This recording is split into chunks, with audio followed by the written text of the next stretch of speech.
Humanianity, a new religious call. Humanianity, religion for us all. Humanity, now we all can see. Humanity, how much better we can be.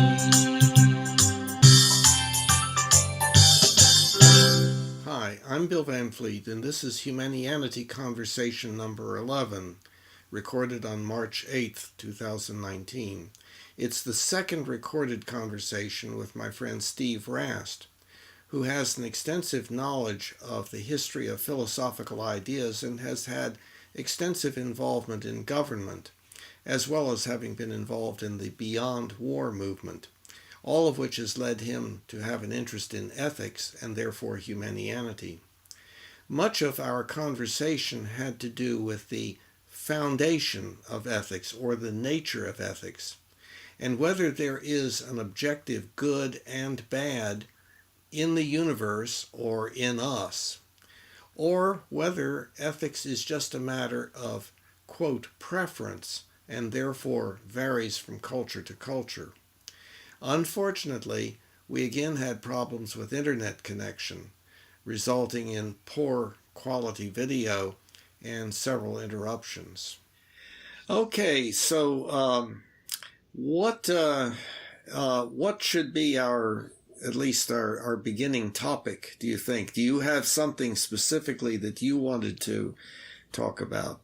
Well, two things we had talked about. One was, that's this whole idea of experience and trusting experience, and in such things as what would be called probably intuition in ethics, and then also the rational idea of rational government that you write about in the first book on your website. Mm-hmm. Okay. Yeah. The first thing that you mentioned, having to do with intuition and so forth, is also related to, like, what you were talking about earlier, about people feeling the need for something more than, I guess, what you would consider to be the lay person's view of the scientific model of reality. And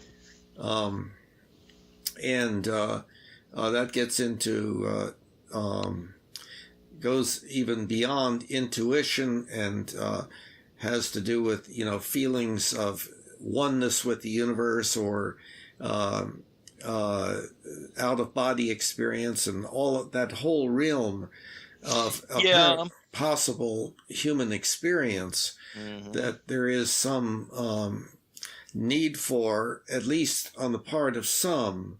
I have not had that kind of experience and so on, but I recognize that for many people, or most people, there is that kind of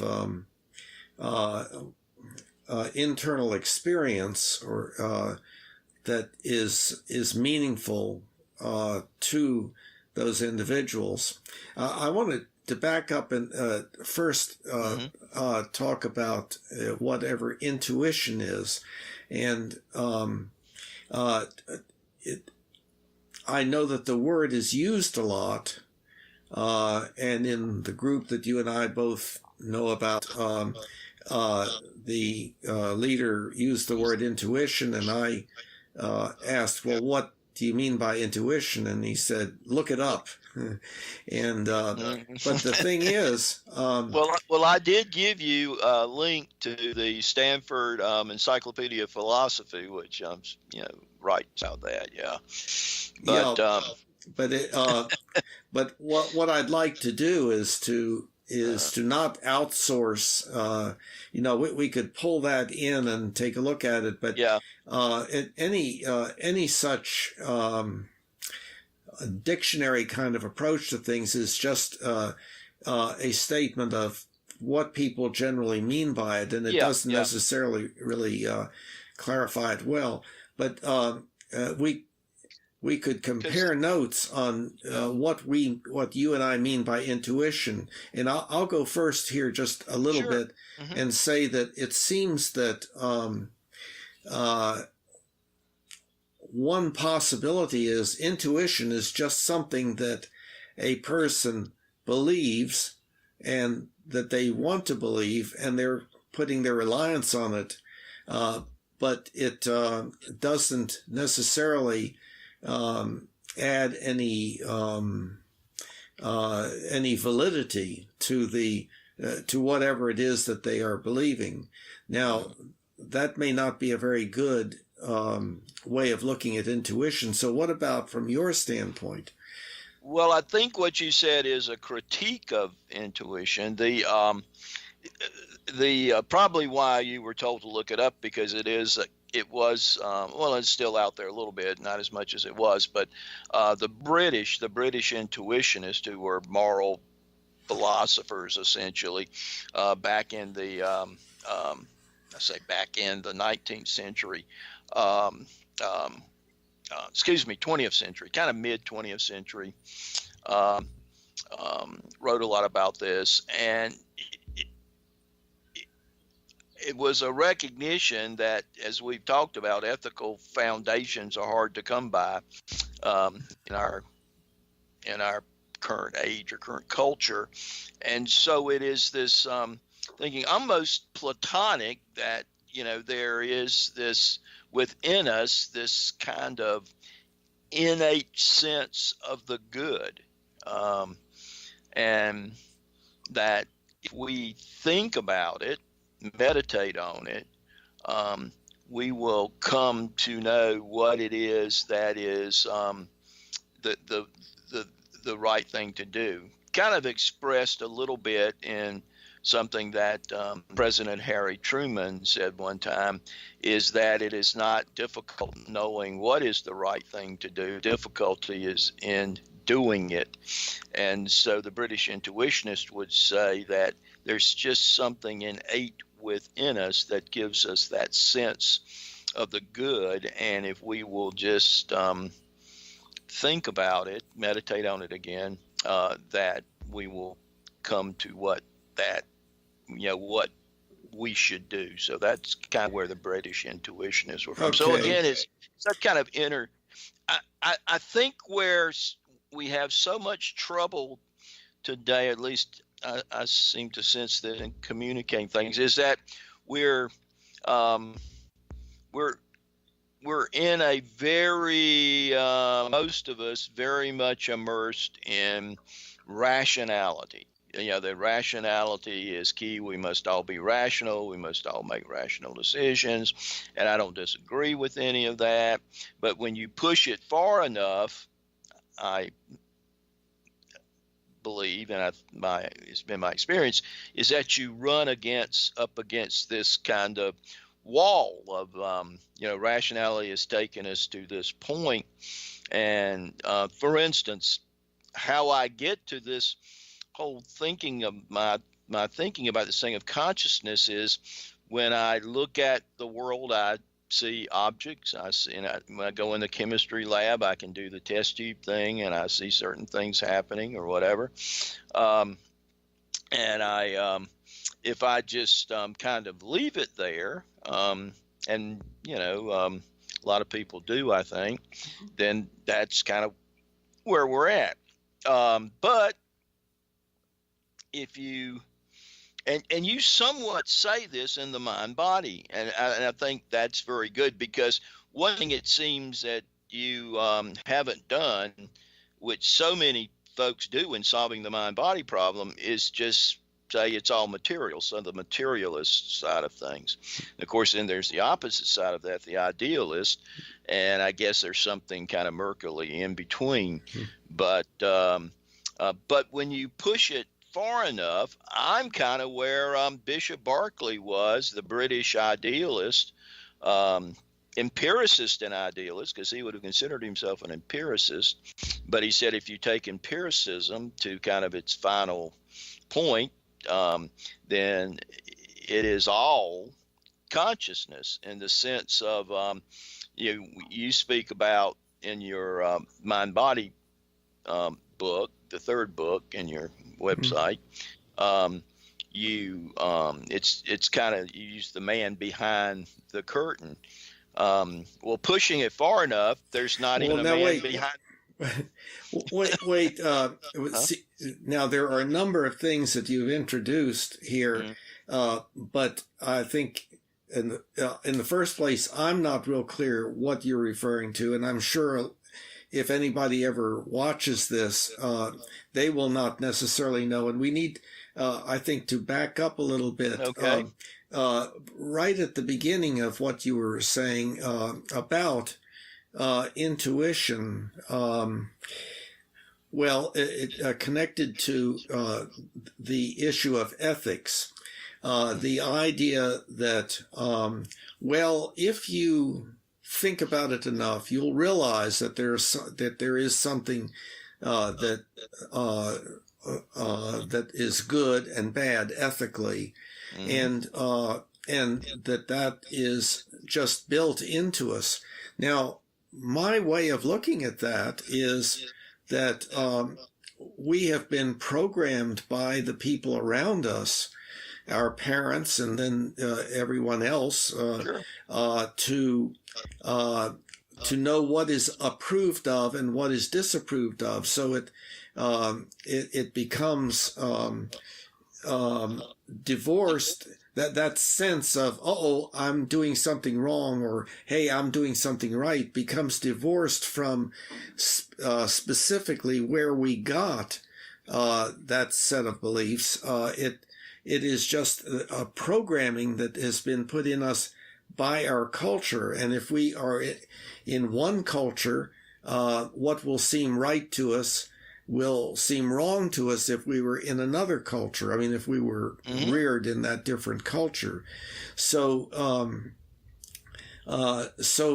I go back to that we are a species on this planet. We're one species of animal in the hominid family and so forth, and that that's a social species, and that any of us are programmed to get a bad feeling when we're about to do certain things, or get a good feeling when we're about to do other things, and that's just a conditioning process, that doesn't. That's just a reflection of our particular culture, and that doesn't mean that we have found something that is inherent in, quote, the universe, or, quote, existence. So I'm stuck at that point. And so yes, and that was a critique of British intuitionism, is that it becomes the ethics that comes out of that is the ethics of a nice upper class English gentle person. So that was kind of the critique of intuitionism. Yeah. So that's why you don't hear much about it anymore. But that is intuitionism. If you looked it up, that's what you would find. I'm not saying I necessarily agree with it, but that is kind of the, where the British, and it didn't, there weren't many American intuitionists that I know. It primarily was a school of moral philosophy that came out of the English universities like Oxford, Cambridge. Yeah. Okay. Well, sticking with the ideas themselves, I wonder to what extent you and I are in agreement or disagreement. In other words, for me, I have arrived at the idea that that the universe doesn't know any such thing as good and bad. Like if we took out humans, if we went back before humans developed and before hominids developed, and went back to just fish, well, not necessarily, but where there is that the universe doesn't care what happens to a particular fish or cockroach or whatever, and it's that we humans are programmed by each other, by the powers that be, our parents and our leaders in culture and so forth, and deity, by virtue of those who know what the deity is thinking, that we therefore have this feeling of that something is good and should be done, or something is bad and should not be done. And the fact that we can't say where we were taught that, which may have been in the first year of life, doesn't mean that it is inherent in us, inherent in the brain at birth, or inherent in the universe itself. And I'm satisfied with that. Like the Humanian ultimate ethical principle is just a proposal. Hey, you people, how would you like to live this way? And we can imagine that some people would say, no, I want to get revenge on humanity, and so on. But that if we had really good child rearing principles and practices and so forth, and there was an emphasis upon cooperation and so on, that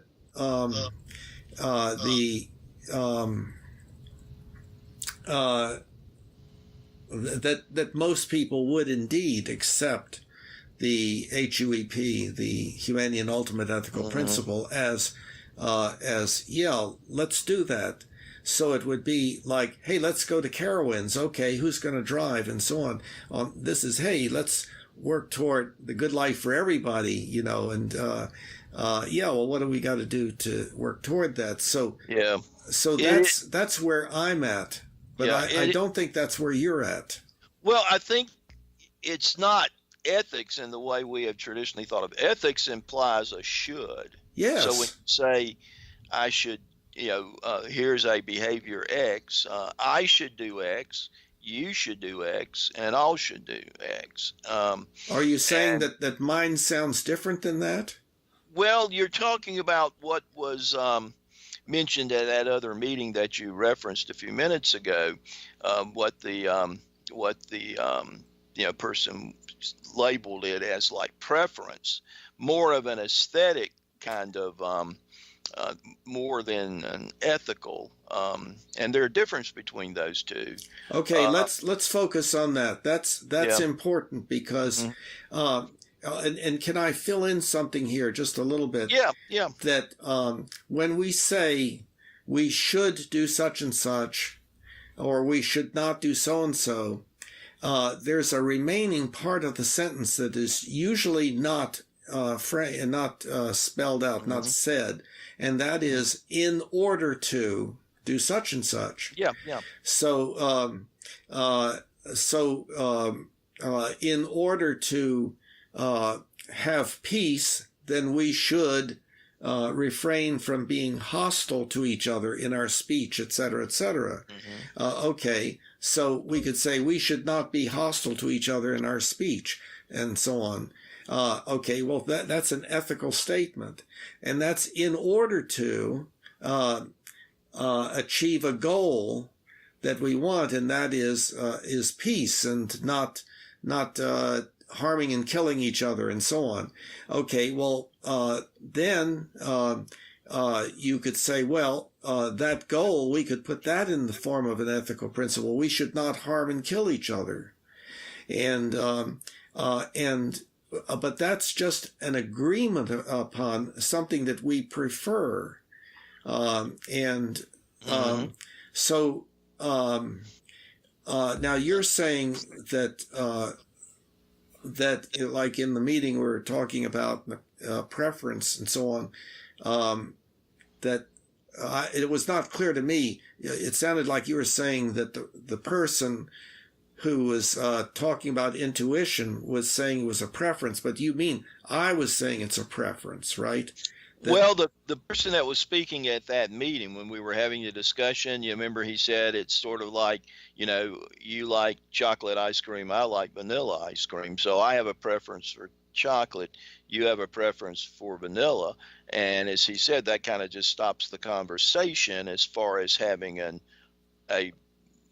argument, a rational argument. Because normally you would think in ethics, in traditional ethics, you have a particular point, and so if you say one should not kill, then one would have an argument with a conclusion for why one shouldn't kill. And the problem is, in my view, not in the view of the person who was speaking at the meeting, but in my view, it's very difficult, if not impossible, to come up with a foundation, a rational foundation, for why one shouldn't kill. And then some people call that, okay, postmodernism or whatever. But well, I don't think it has to be postmodernism, but that's a kind of a separate issue. But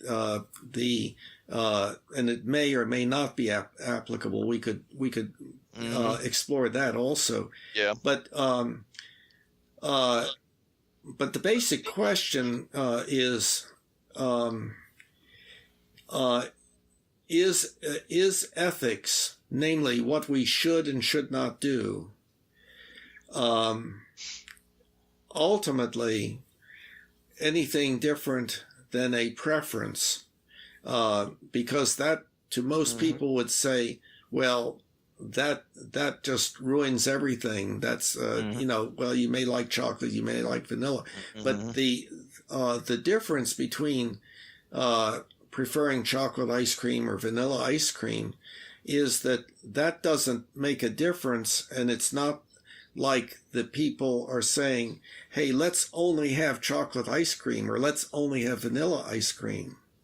It is what we're talking about is what kind of behavior that we can engage in, should we try to avoid engaging in or try to actually enhance, and why? And the question, the thing that is missing is should, in order to. Now, in the answer to that in the religious, in most of the religions, I won't say all of them, would be that in order to please God, or in order to be like God with regard to values, or something like that. But as we know, we can't come to any agreement as to who or what God is and what he or she is thinking and stuff like that. And with the status of us humans on this earth, where we are doing horrible things to each other all over the planet, we need to, quote, get our act together, meaning we need to come to some kind of agreement as to what it is that we're really trying to accomplish. And I've proposed the Humanian ultimate ethical principle as one example, but people can say, well, it's, to become as great as you can be, and that we need to become as great as we can be and establish ourselves as high up in the dominance hierarchy as possible, and stuff like that. And so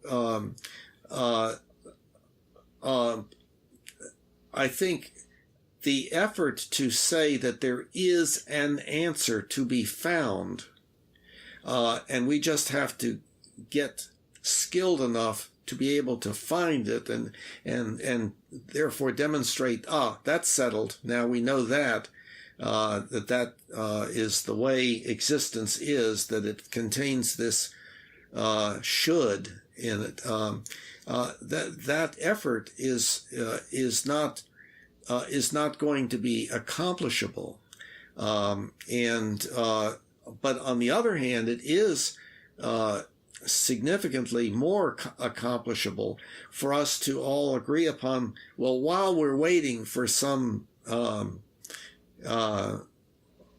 way of determining, yes, indeed, there is right and wrong in this universe even before we got here, and so on, we can agree that this is what we will do together. So it's not like difference in values that don't make any difference to each other, like whether you like chocolate or vanilla. It is whether we like pain, suffering, disability, and early death, or whether we like joy, contentment, and appreciation, and whether we'd like to see our species go extinct, or whether we'd like to see us last as long as we can on this planet, and maybe go elsewhere when the sun gets too large, and so on. But so you see, I'm assuming and have the impression that my solution to this does not appeal to you. No, I'm not saying that. I'm just saying that's not traditional ethics as we have normally thought about it. Right, right. Yeah. And my way of labeling that is that the naturally occurring ethics that we have is authoritarian ethics. In other words, that we should do that which is wanted by whoever or whatever is most powerful. And when we come out into the world, it's mother or our parents or our family social milieu, or and then at school or out into the wider world, and what our peers want, and then extends even to the political and the worldwide kind of arenas. But that's where I see that coming from, and so that's there's some preferences that don't matter to us all, but there are others that do. If you prefer to kill people, well, that has some effect on other people, and if you prefer to engage in cyber attacks or do some kind of stealing, basically, that affects other people. And so I don't see a problem with us acknowledging that we're trying to make things as good for us as everybody in our species as possible.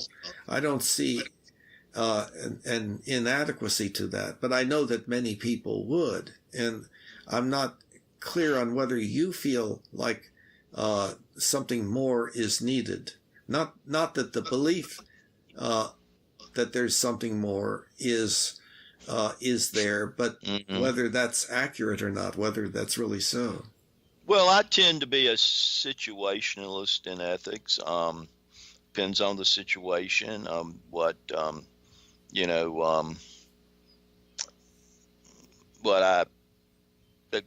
feel or believe that I should do. I think there's certain guidelines. When I'm in an official capacity, say on the election board or on other governmental boards I've been on, I think you should follow the law as best you can understand it, realizing you can be wrong, and we have courts to hopefully correct that, but not to just intentionally, violate the law because you don't like the law. I mean, you should change the law. So in that sense, in those situations, I look to the law.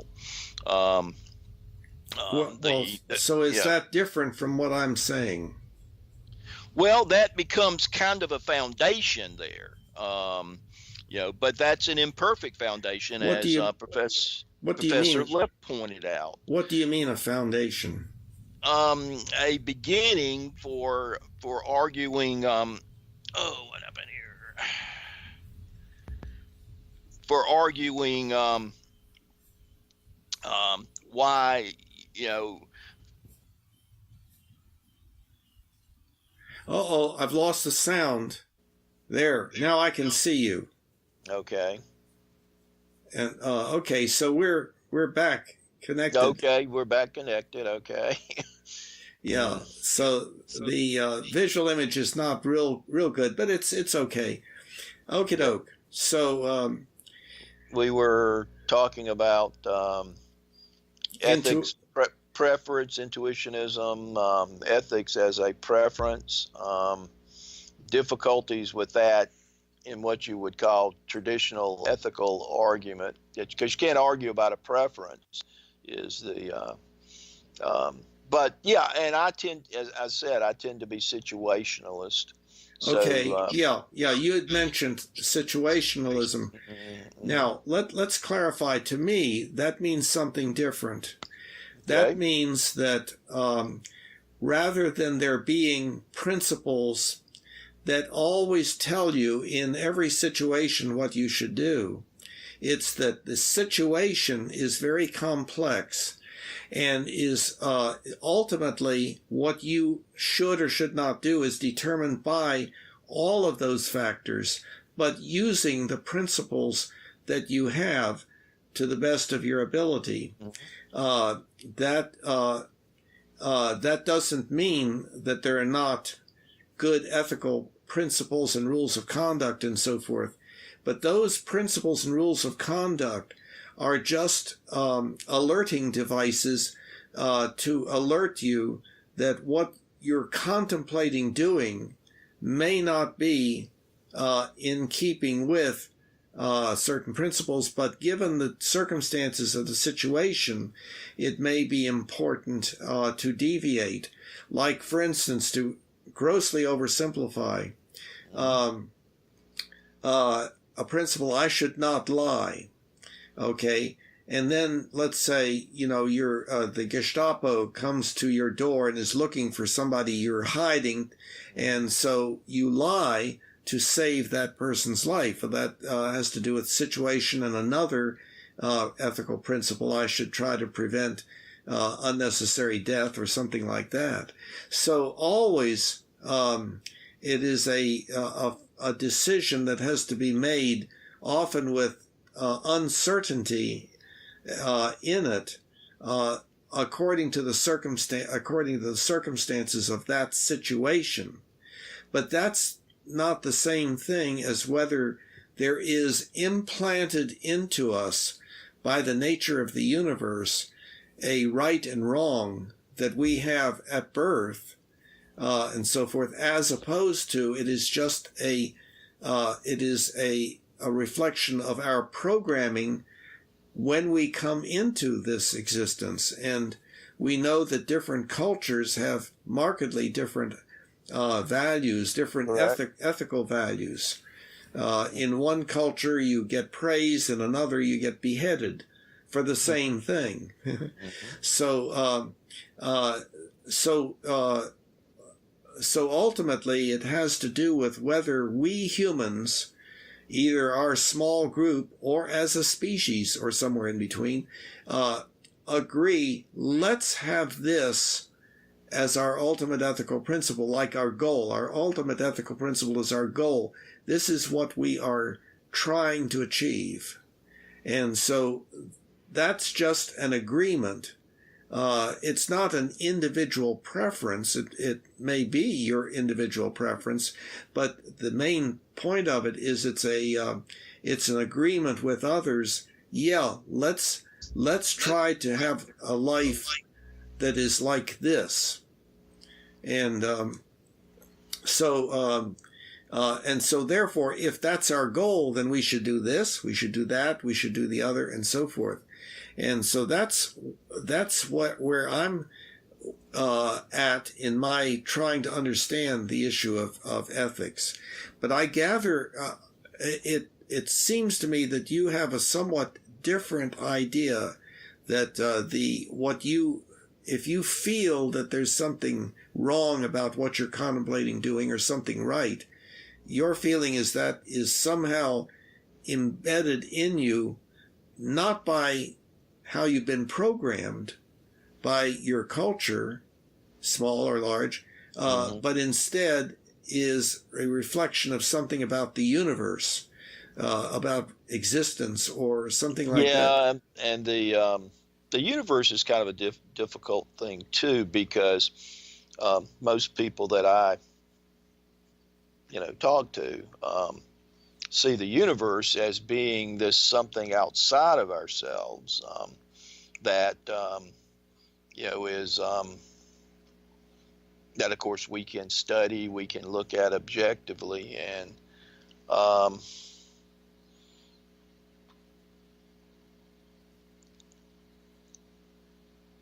for whatever reason, I did one time sort of see it that way. I was very steeped in the sciences when I first started my academic career and all that. And, but partially my study of philosophy, I don't think my culture gave this to me. I don't believe, because certainly the culture, for the most part, doesn't think this way. But those few who do think that way,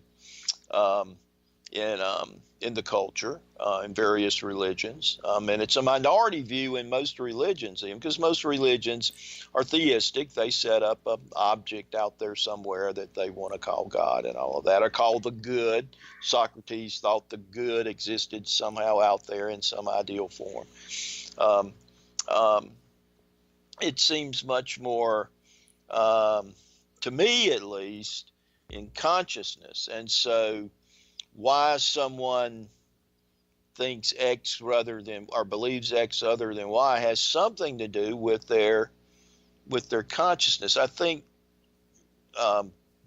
where people seem to be, a lot of them is that there's kind of just one kind of consciousness, and that's the only kind of consciousness. That's certainly not what some philosophers have written about, and also not what some religions teach at kind of their deepest levels, I guess. So when I'm confronted with something, well, it's pretty easy. Not as difficult, say, in an official capacity where you've got the law. So that's, for that particular situation, somewhat foundational. Leff, of course, would say, and he said that's the problem with the Constitution, with judges and all that, that again, it's a kind of interpretation. And I agree with that, in the sense that, I read the law and I interpret it in this way, and you read the law and you interpret it in another way. And we try to come to some kind of, consensus, but at least the law becomes kind of the guiding principle, such that in a situation where I am bound by the law, where I've taken an oath to support and defend the Constitution of the South Carolina of the United States, that puts a certain obligation on me.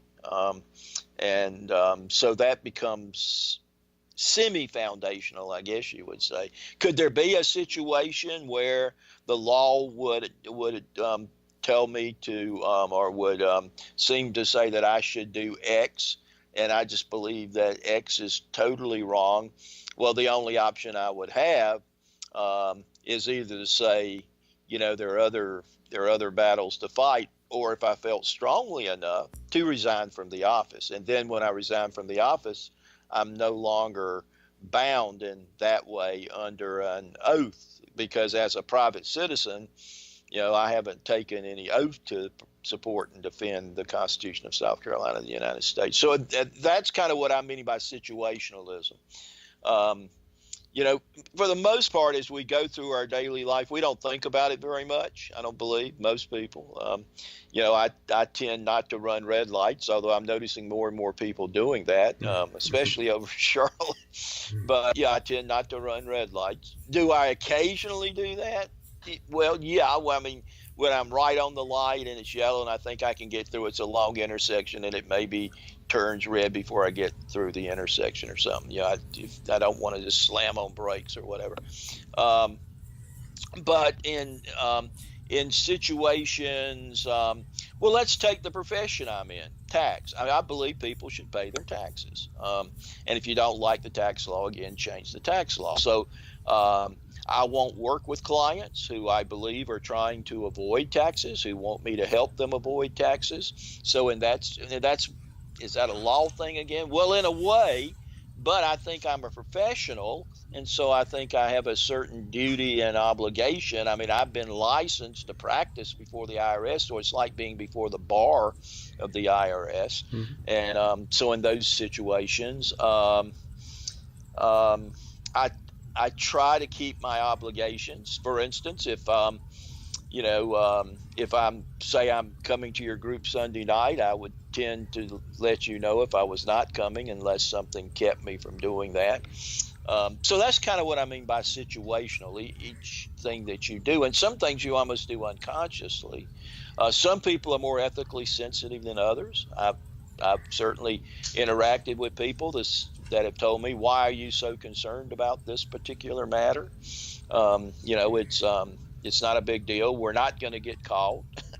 I hear that sometimes. Mm-hmm. There's going to be no legal ramifications. Well, I think ethics is kind of higher than the legal. The legal is what we kind of commonly agreed to. Yes, the way that I have come to look at that temporarily, I don't have high degree of certainty, is that the way to look at the law is applied ethics. Mm-hmm. In other words, the law sets up procedures. Yes. But those procedures, the reason that those procedures have been set up is because we believe that will be doing a good thing, that will be that will help us to be better people, and whatever our ultimate ethical principle is, that if we make the law this way, that will be consistent with our ultimate ethical principle. And that's why I think that religion, our study of how to be good people, cannot be divorced from politics or the decision-making process as to how we apply our ethics. But that's a whole different area. And of course, there's the issue of how one does deal with those two areas, religion and politics. The problem with the situationalism is there isn't any, foundation, and most folks seem to want to have. Well, I think we're kind of two-minded there. I think left's right about Professor Left. We want to sort of have someone tell us what to do, but then when we don't want to have them tell us what to do, then we want to be free, and we also want to be bound by some grand system, is where a lot of people fall, I think, because and I think that is. I'm getting a little bit of, I'm hearing feedback. It's like I'm hearing my voice coming from you. And let me move the microphone a little bit and see if that helps. Yeah, I guess it's going through your microphone. What you're hearing goes into your microphone a little bit. It's not bad, and it's only occasional. Yeah, it's probably because the mic was too close to the speakers. Hopefully that's a little better. Yeah. Okay. I don't hear any from my side. Yeah. So. Yeah. And I'm not hearing it now. I'm not. Okay. Good. Okay. So, so what I was, let's see, what was I saying? About the law, about how you kind of see the interaction with the law. Yes. Well, and you were mentioning the left idea of says that we want to says who, yes, and then on the other hand we rebel against it. And see, that's perfectly understandable in terms of our childhood. we want to please our parents, but then sometimes we want to do the opposite of what they want, and that oppositionalism, I think, is brought about by our use of punishment. When parents punish children, it may get them to obey, but they are not obeying because they feel like they're contributing and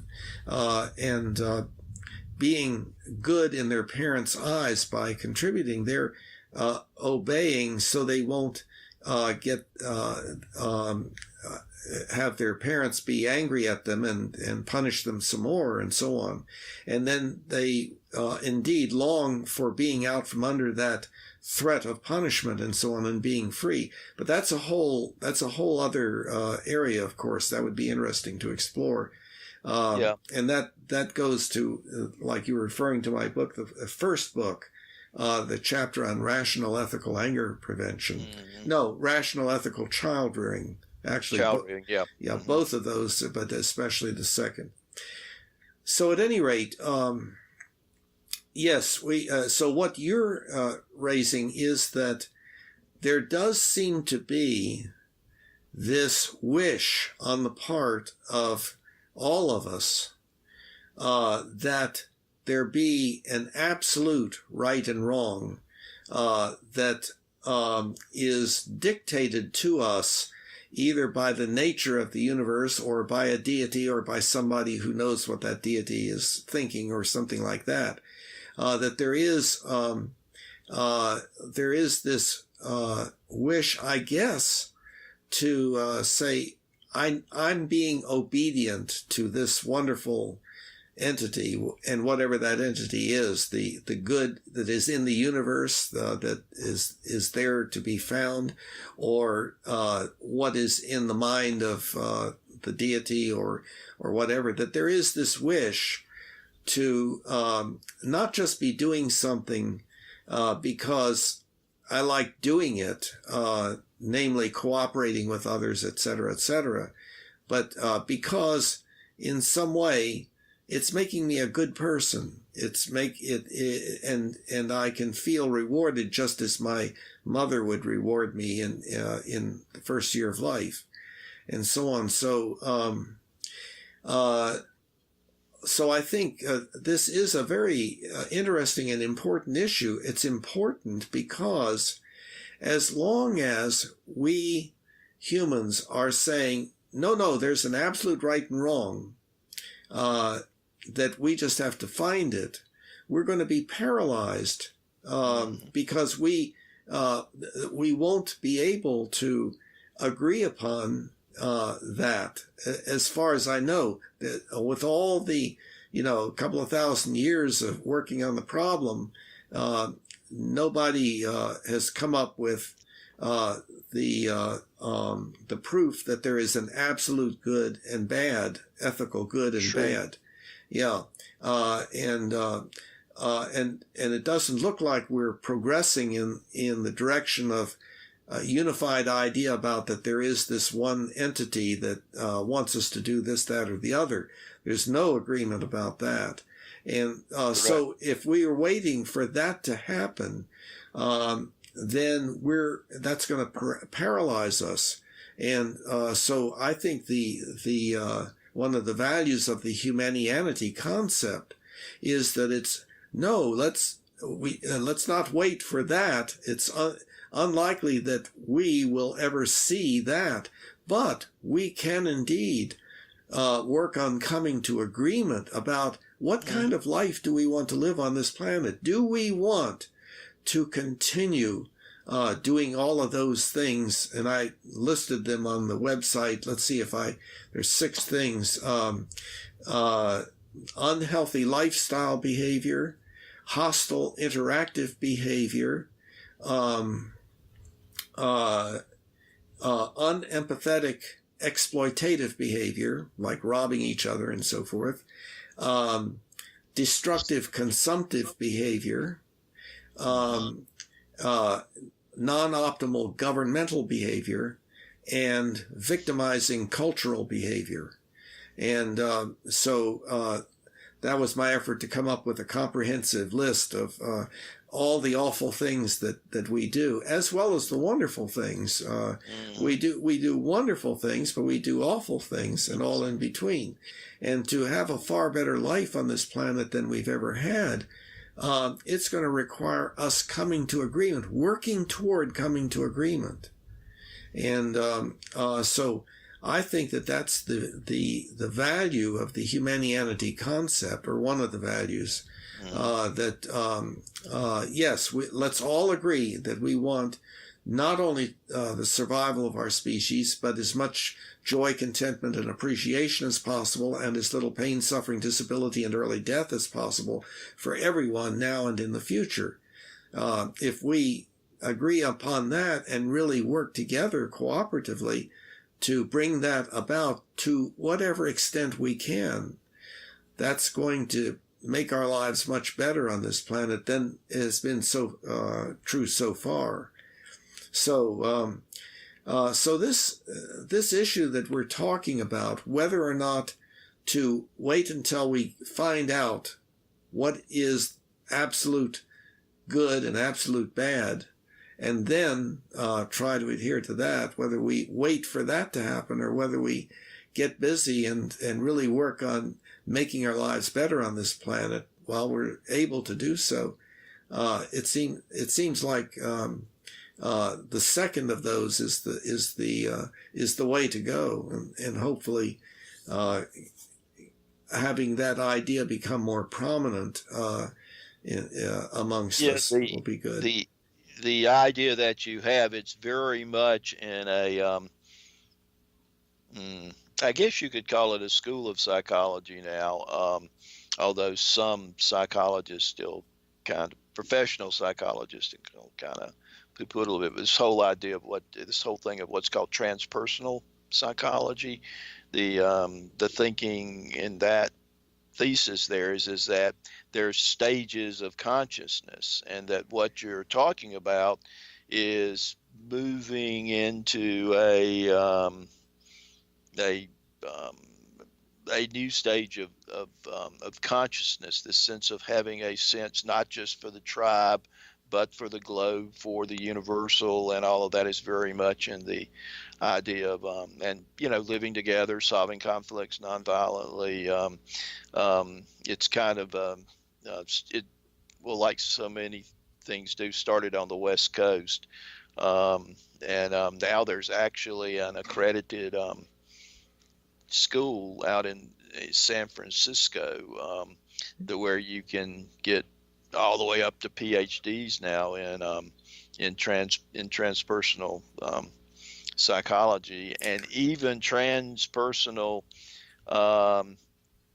They've actually got a clinical psychology program that uses principles out of the transpersonal, and at least from what I understand, you can be licensed in California if you get that. So we've got a term here that that many people, if anybody views this conversation, will not know the meaning of, and so. The transpersonal? Yes. So let's try. What do you mean by transpersonal? What do I mean by transpersonal? Again, it's that moving beyond the tribe. The thing, their thinking, as I understand it, and read a little bit in it, primarily Ken Wilber, but that we have we evolve consciousness just like we evolve everything else, and so there are different levels of consciousness. They're not the first folk to write about this. I mean, it's an ancient idea in some respects, but that we are moving in that direction. Okay, but what's the connection? What's the connection between that and the word personal, transpersonal? Trans means beyond the personal, beyond the beyond the tribal, more global, some would say even beyond the global to the entire, cosmos or whatever. Okay, It's but see, that's yeah, what kind and of throws. transrational comes into that. What is Whoa, sometimes called yeah, wait. Let's back up yeah, for a second. hmm See, um, transpersonal. hmm What that evokes in me is personal is just having to do with me.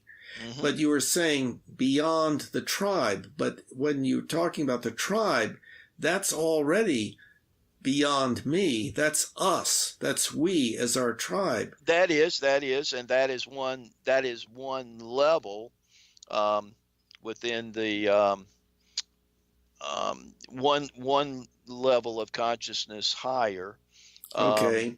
Okay. But but now what we, but it's to differentiate itself from what's called personal ego psychology. It's beyond the ego, getting to more the yeah, self, and the self being seen as not an individual kind of object or yeah, whatever, I but know much that. grander thing. You've heard of all this, I'm sure. Yeah, but Um, that's branching yeah. out, Mhm. away. See, I So think, our so our ethics, wait.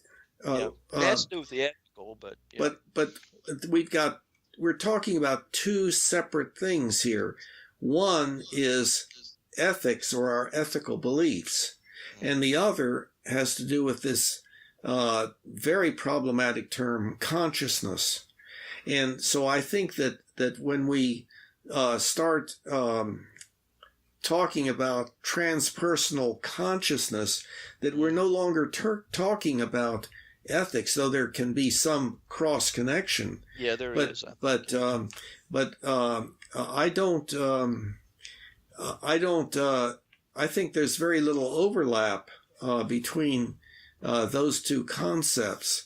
Yeah, Um, because ethical has been thought of, certainly in Western philosophy, as a rational concept. I mean, or thinking that it has to be that way. And so that's why philosophers down through the ages have tried to find some foundation in which to argue toward an ought or a should. The grand says who again, I guess you would say. Um, so the when you're looking at the transpersonal, it is seems to me it's getting beyond just that sort of rational way of looking at what we call ethics. Now, granted, if you do that, then like I said, even from the preference side, you're really not talking ethics anymore. well, what In the way that we've traditionally thought of ethics, you go back to the Greek meaning of that term and all that, meaning that it's the ethikos. It is it's kind of the mores of the group or whatever is really what the word if you go back to the Greek where we get the word ethics from, but it is a um, um, idea that again we can approach ethics rationally, and I think if yeah, nobody else has done that, certainly Professor Leff did a pretty good job of saying we can't do that, at okay, least not in but the current culture that we live in. yeah, okay, but now that I'm trying to make a distinction. There are uh, at least hundreds of people that we could refer to and about what their ideas were about ethics and so forth, and hmm hmm over 2 or 3 thousand years and so on. But what I'm trying to what I'm trying to work out here is what you and I agree upon or disagree upon. hmm Uh, not just like names and labels for philosophical positions, hmm but instead what is the value or lack of value or the inherent set of problems in what you and I mean within ourselves and to each other about the area of ethics. And so I think that the whole thing of consciousness and whether one sees whether one focuses primarily on oneself or one's immediate group or one's larger group, or somehow seems to blend their consciousness in with the universe, or something like that. That whole thing, that's a different area of thought than the issue of what I consider to be right and wrong, and the whole area of ethical thinking. So I'm trying to. Well, it certainly where your experience, where your consciousness is, influences your behavior, I think. So, for instance, if I'm just kind of totally concentrated on me, and my thinking is, well, it's sort of eat, drink, and be merry, for tomorrow you die, you're going to have a different approach to life, I think, than someone that has a consciousness of there's more than just me. There's the Well, hold right there. More than just me. See, that's a phrase that you hear. I think we have bad connection now. Let's wait till the connection. So there, you're back. Okay. Yeah. Okay. Okay. Now let's see. We got to. So what were we talking about? Can you jog my memory? Well, we were talking about how I believe about the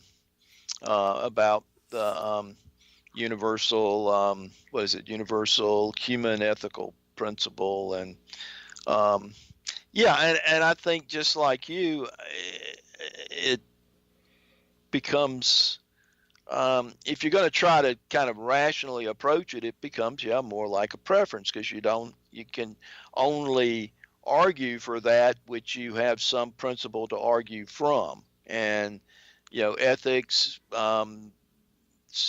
what is broadly termed in philosophy, what's called broadly termed axiology, which is ethics, and the aesthetic, which is the beautiful. Both of those have problems from a rational, from a rational argument point, because you just have trouble establishing foundations.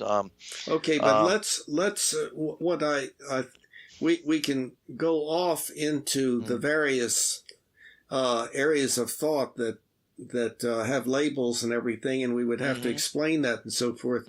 But we were, I think where you and I were at here is it was like I've presented the idea that the only ethics that we can have at this at this point, and maybe ever, is the ethics that follows from an agreement between us as to what we will work toward. And the Humanian Ultimate Ethical Principle is proposed as that, but that's not too much different from, hey, let's go to Carowinds. Wouldn't that be fun? Okay, well then, if we're going to do that, then you've got to drive and you've got to do this and that, and we've got to meet at a certain time and so forth. Yeah. In order to, but it's just a preference to go to Carowinds rather than to go to the steakhouse or whatever it might be. Yeah. So, okay, now, from your standpoint, I gather, as you point out, many people have a certain kind of urge, and I think that you have that also, maybe, although you are able to spot it and see it and, kind of evaluate it. But it's connected to how you are going to feel about having a particular kind of ethics.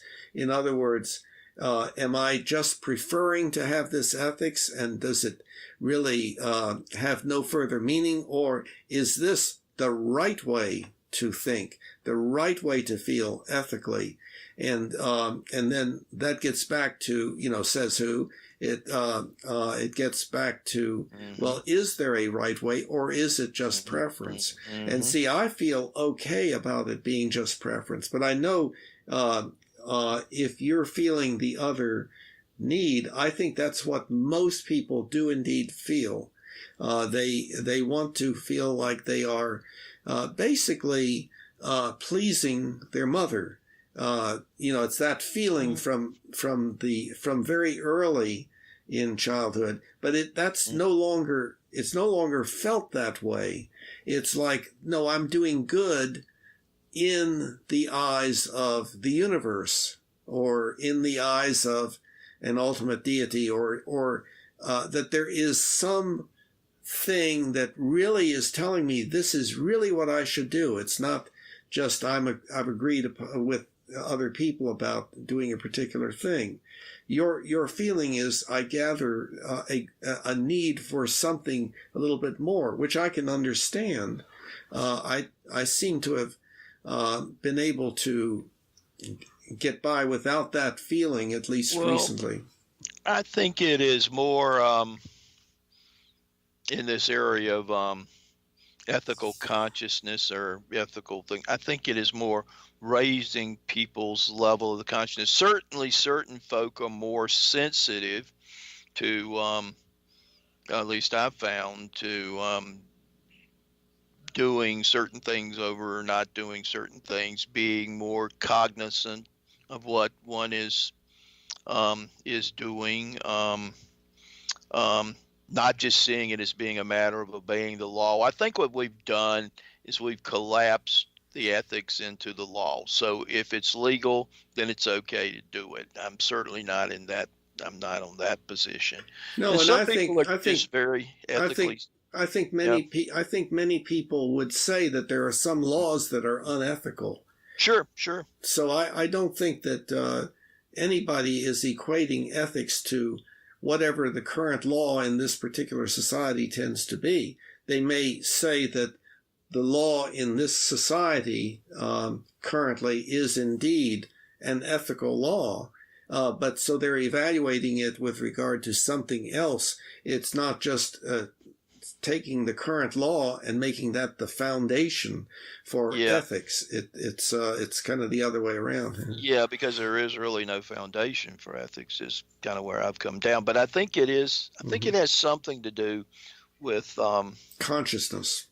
Level of consciousness about that. Well, some people just seem like Schweitzer, for instance. I think I mentioned that at one of the Tuesday night meetings. But like Schweitzer, she was about to put the antibiotic into the child.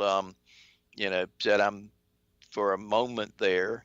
He wrote, I was thinking of all the the bacteria that I was going to kill. So taking a very sensitive idea toward life in that moment, and then saying, well, it is better for for this child to die and for these to for these to live rather, and for these bacteria to die. And I've just seen that in my world, in politics and business. Some people just seem to have more of a and does that make them right and wrong from the standpoint of being able to argue for it? Well, probably not if there's no foundation. But it just, in a certain situation, I'm recommending doing X while somebody else is recommending, doing Y, and there's really very little way to come to agreement on that, except in trying to maybe in a way educate the other person. Because as I told you, the universal ethical human principle that you have there was certainly found in the group I was involved with, Beyond War, and we felt strongly enough about that, the folks in it, that we went out and tried to educate and raise people's level of consciousness about that we should solve conflict nonviolently, and some people agreed with that. And some people didn't. Some people wanted it. Well, it's we should try to do that. Except, and I guess in Beyond War we were trying to establish what probably then would have been called a foundation. Is that no, life just lives better if you're going to be in conflict, and life just lives better if you can really kind of say that I'm going to do all I can do to try to solve conflict nonviolently, and nonviolently, not just physical violence, but emotional, psychological. It made me look at myself in a whole new way. So it could say Mm-hmm. that it raised my consciousness a little bit because I Yeah, had been, yeah, let's for a moment see the mm, problematic term here is consciousness, because yeah, that always is, yeah, that word can have different meanings. Now, you can. it my impression is the way that you're currently using it, you're referring to what a person thinks about. In other words, a person may think only about himself or herself, or the person may think about uh, oneself and other tribe members, or one may think about oneself and everybody on the planet. By think about, meaning have concern about. So that may be thinking about and having concern about may be what you're meaning by consciousness at this point, as opposed to something that has to do with, the problem of solipsism and whether there is such a thing as consciousness and stuff like that. Oh yeah, yeah, Yeah. yeah. I mean, it's a great, well, maybe you say awareness. Certainly your behavior changes, or certainly mine did, in Mm-hmm. being exposed and working with some of those ideas that were in that group, much more so than what I'd even experienced in church. Because in church you hear the thing, oh well, we should love our neighbor as ourselves Mm-hmm. and turn the other cheek and all that. And but the way it was put in that particular situation. Which situation?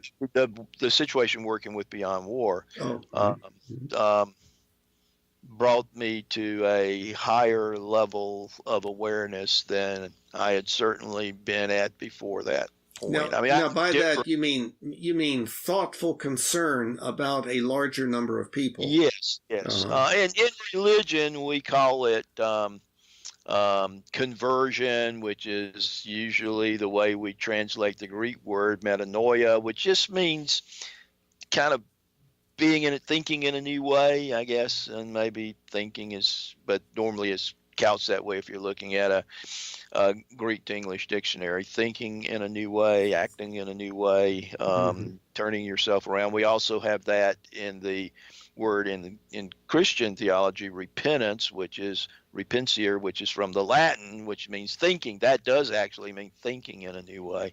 Metanoia is a little more difficult to translate, but Well, uh, the but repentance. it's a higher level of awareness, Uh-huh.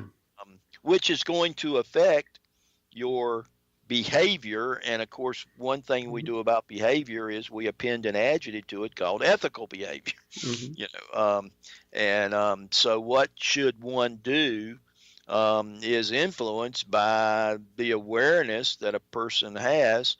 Um, I mean, one of the most important things I think in life is, as best we can, to try to know oneself.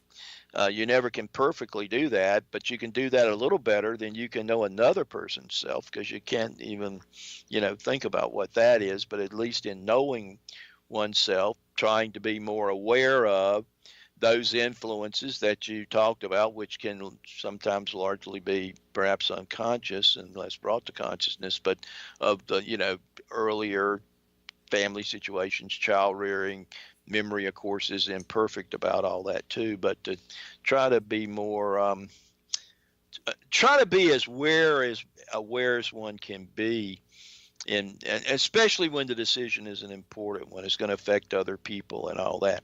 To be as aware as you can be to your biases and that sort of thing. So Mm-hmm. that all has to do something to do about awareness, I think.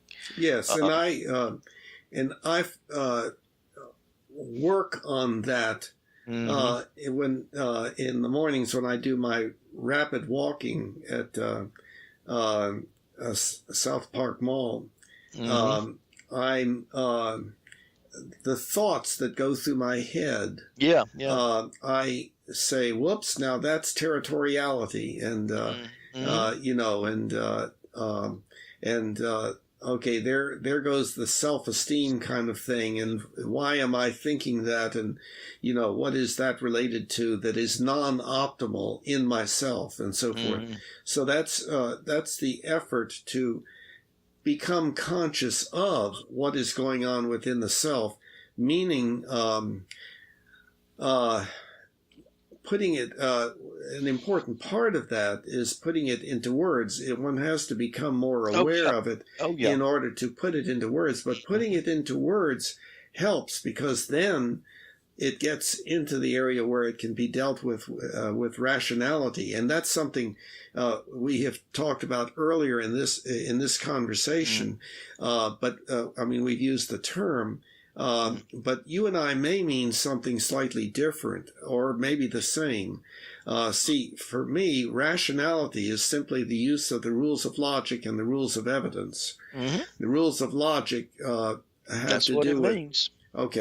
internal consistency of one's set of beliefs, and the rules of evidence have to do with what can lead us to have more accurate beliefs with a higher degree of probability of being being accurate, meaning that if we act according to them, we don't make mistakes.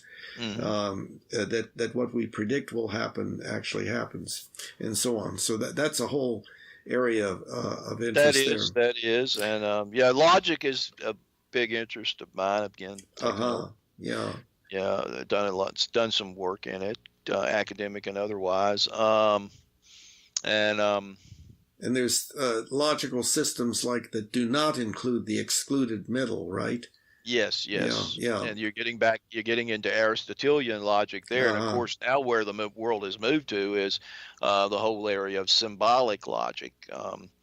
Grew out of the work of folks like Quine up at Harvard, and those. That's where that moves far beyond the Aristotelian. Well, see, I don't know. I'm not knowledgeable in those areas. But symbolic logic, I don't think there can be logic without symbols, because logic is the rules of logic have to do with the rules for using symbols and the rules of syntax. Oh yeah. I mean, and if you look at a typical Aristotelian argument, it's going to use language.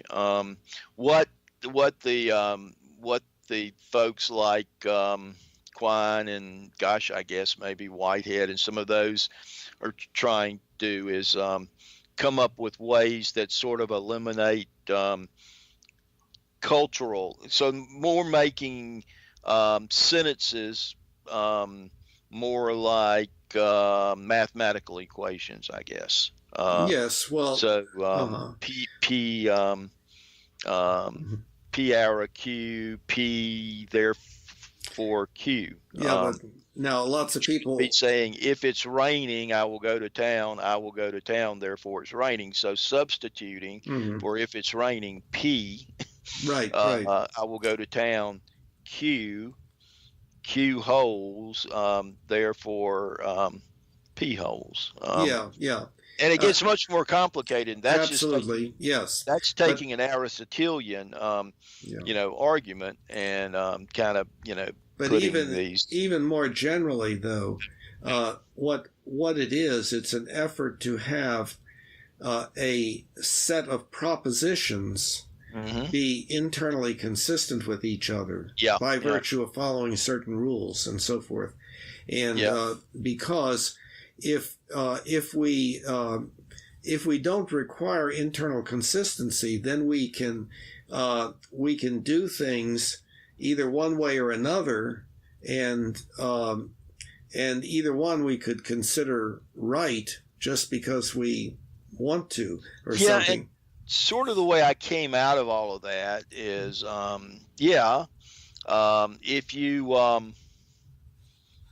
you're basically starting, with some in deductive logic. You're starting with some foundational, Mm-hmm. set, Axioms. axiom, that you can't prove. Mm-hmm. And from that, you're coming up with certain other premises Mm-hmm. that you think you can prove, Mm-hmm. and that comes up with with the conclusion. Now, you can have a valid argument, because a valid argument is just like what you just said. It's internally, consistent, And still be but inaccurate. it's not going to be what's called a sound argument is when the premises are Mm-hmm. all true. Yeah. Because the rules of logic, if the premises are all true and you use the rules of logic right, Mm-hmm. you're going to come to a sound conclusion. Well, an example Yeah, is Euclidean geometry. yes, Euclidean geometry is internally consistent, but it yes, is not the geometry of the space that we live in, as has exactly. been, at least at high speeds and long Yeah. distances. Well, now we have the non-Euclidean geometry. Right, Yep, Riemannian and stuff like that. yep. So, okay. So, at any rate, well, so we're beginning to branch out into indeed related areas, but the basic thing that we have been agreeing, what we have been discussing, I mean, has been, I guess, the possible justification or justifications of our ethical beliefs, and whether that justification requires demonstrating that our ethical beliefs are rationally, logically consistent with some ultimate, quote, foundational ethics that either is built into the universe or is built into a deity that is all good, or something like that, or all evil for that matter. But that's where it resides, and it's actually that's the foundation, and that we're just trying to find what that is. And the alternative to that is the kind of ethics that Humanianity is based upon, and that is just the agreement among us all. Let's work toward having the kind of life. Let's work toward us all doing that which will promote not only the survival of our species, but also the good life for everyone now and in the future. The good life meaning as much joy, contentment, and appreciation as possible, and as little pain, suffering, disability, and early death as possible for everyone now and in the future. And so that's just that sounds good. And now let's make another decision whether we're going to go to Carowinds or not. So I am satisfied with that. In fact, I think if we can indeed think of our ethics in that way, that it is a cooperative effort among us all, to whatever extent we agree to engage in that cooperative effort, that's going to produce a far better life for us than figuring out, whether my God is the right one or your God is the right one, and just exactly, what, or in the universe, is it okay to kill or not? Because we kill other animals all the time. We used to do more of killing of each other and eating of each other, but we've pretty much given that up. Gotten beyond that. Yeah. But so at any rate, so what I sense is I feel perfectly okay with it. My sense is that you do not feel perfectly okay with it. You're still really longing for the foundation, although you admit that it's not something that's going to be found anytime soon, or something like that. Am I understanding you right? No, I think it is more, like you say, Oh, agree, more of a preference. I see. Uh-huh. Would the world live better if more folks preferred to Yeah. try to live together and cooperate? Well, Uh-huh. it would seem that would be so, yeah. Uh-huh. Uh, Better in what you and I agree upon, as much joy, content, and yeah, appreciation as possible, and as little PSDED as possible. But yeah, I yeah. gather it was significantly different in ancient Sparta, Hmm. where they were heavily oriented culturally toward dominance and so Yeah, forth, and yeah. come home with your shield or on it, as I recall, was something. Yeah, and that idea of dominance, that has a lot to do, I think, with with ego, with trying to prove that, you know, in any situation, my idea is better than your idea. Mhm. You know, you um,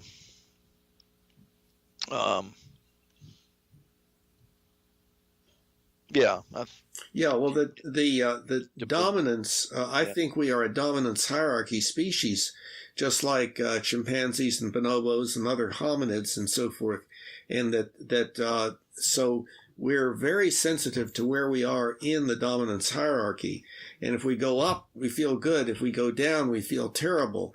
And we're trying to always determine whether people are looking up to us or looking down upon us. And that's it's so much of our life is involved in that, like fashion and yeah, tact and yeah. I saying. thought it interesting last night. Um, Chris mentioned a method that y'all had to. He had developed a computer algorithm for how much people talked, and trying to have if you talked over a certain, think it was 2 minutes, then you got penalized and Mhm, you got into the queue of how you were going to be called on based on mhm, that system. And last night he kind of came up with way to actually have something before each one of, sort of like Congress does, have before each one of us on the table, where we would see how how long we have talked or not talked. And again, that would get you into some kind of queuing hierarchy or something. mhm, Yeah.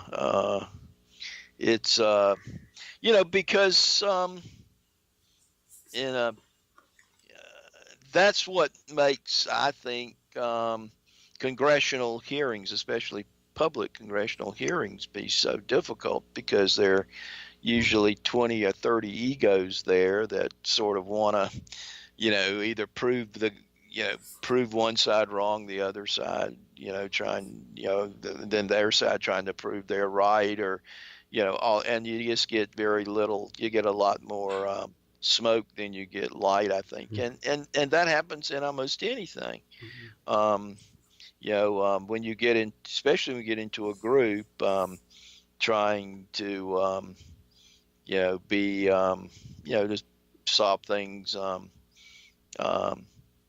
non-violently, to not, come against the other if you think their idea is the craziest thing you've ever heard. mhm, Um, but then too, you don't want to just, if you think an idea, especially, well, if it's not important, then it doesn't matter that much anyway. But if there's an important discussion going on about decisions that will affect folks beyond the group, you don't want bad decisions to be made. And yet, when a person has a particular view of the world, or appears to anyway, as best you can determine, it's just where the person is. Now, can you use rational argument in some cases? Well, yeah, maybe, or educate again, I think. But no, as there are no foundations in all of this. No, mhm. Yeah, it's just the way and it is. and I pointed out in that meeting that we humans now have capability of doing something uh, to increase the accuracy of our beliefs, and that's the prolonged debates that are on the media where people are allowed to speak and respond to each other in an orderly way, not interrupting each other and shouting each other down and so forth. And that's relatively new. I mean, that could always be done just in one room, but to have it worldwide, Yes. And if we get that more into our governmental procedures and our scientific explorations and conversations, dialogues with other people of the same profession with different viewpoints, all of that's going to help. Yeah, you would think, especially in the academy, in the university, that people are trying to seek for the truth and be in dialogue and all that. And boy, sometimes I had a music professor tell me one time that, boy, they could just be, cat and dog fights about stuff that really doesn't mean anything. But the interesting thing is that there's no logical reason why the sharing and comparing of different opinions should produce anger and hostile behavior, but it does. And for us to get the dominant submission, struggling for dominance out of it, and to get it much more focused on, what is the rationality of this? Does this follow logically, and are we in agreement with what we are reasoning from? Things of that sort. That's going in the direction of homo rationalis has been my term for us, as opposed to doing what we currently do. Your image is kind of freezing up over and over again, and I don't know whether your computer is getting ready or the internet is getting ready to go down or something. No, I can still see you okay. Internet is still connected. I just checked that. Okay. At any rate, I didn't know how long we wanted to go on. Yeah, we've been going on a while, yeah. Yeah. And I think we've really covered a specific area pretty well. The foundationalism versus preference kind of ethics of that sort. There'd probably be a better way of labeling that discourse. But so we have multiple things to talk about, but I think we have really, done some good work in this, and I hope it's of value to anybody else if they actually watch this. Are there any leftover thoughts or any things that you feel like? I don't think so. I think we covered that first part, very well. And the second part is more difficult. Mark will probably be more direct in that because I think he's had certain experiences again that I haven't had. So, yet they seem quite real to him. I mean, he doesn't seem to me to be someone who's just kind of out there trying to promote some kind of movement or something. And no, he's very genuine, and he seems done very a lot of thinking and everything. Yeah. I'm hoping to have a conversation with him. Yeah, I know. Yeah, I'm hoping to sit down and talk with him too. Of course, I'll see him tomorrow, I guess, at the meeting over there in Charlotte he's going to speak at. And yeah, I won't be able to attend that, but I know. You said that, and But the world would be better if there was a lot less trying to. But I think foundationalism has a lot to do with that too, because if you have a foundation and you think that's the only foundation, I mean, you're going to try to defend that. I mean, I certainly did that in my 20s and 30s, and we see that in politics today. Yeah, but still, to defend it, there's two different things. To advocate for something. If you believe it's a contribution, would seem to be a good thing. To engage in hostile behavior toward people who are not of your viewpoint, that would seem to be something not good.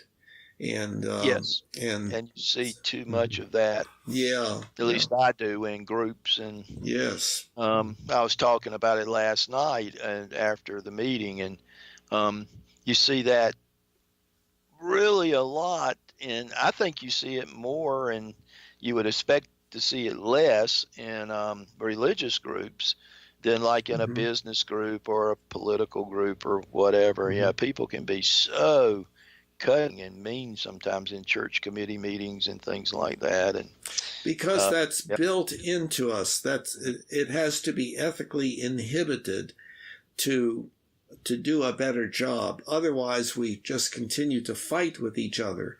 And that's one of the most negative things. The hostile interactive behavior is just causes us all sorts of pain, suffering, disability, and early death. yeah, and my thinking on it is, maybe we do disagree a little bit here, is I think you can come to a level of awareness or consciousness that gets you more beyond that. Does that say that sometimes you don't slip? I don't know if that's the right word or not, but sometimes you don't come back into that. Yeah, you might do that sometimes, but I know I do it an awful lot less than I used to. Yeah, well, no, Yeah. I think you and I are in agreement. Yeah. It may be the terminology consciousness can mean other things, but what you're talking about is becoming much more consciously aware of your ethical principles, and when you find yourself beginning to act differently, and then that principle with the ethical sense, the motivation to do what you believe is the right thing to do, kicks in and says, whoa, hold on, give this more thought, because this is against this principle. It may be the right thing to do, but the odds are somewhat against that. That doesn't mean it's wrong to do it, but give some more thought to it.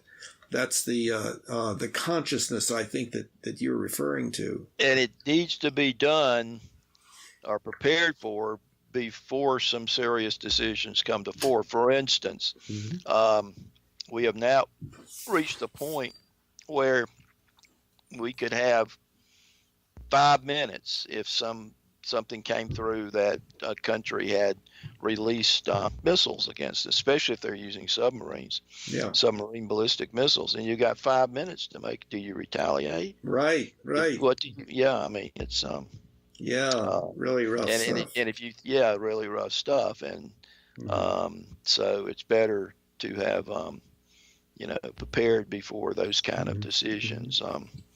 And most decisions aren't to that level, but there are decisions, certainly decisions I've made that affect other people beyond myself, beyond my family.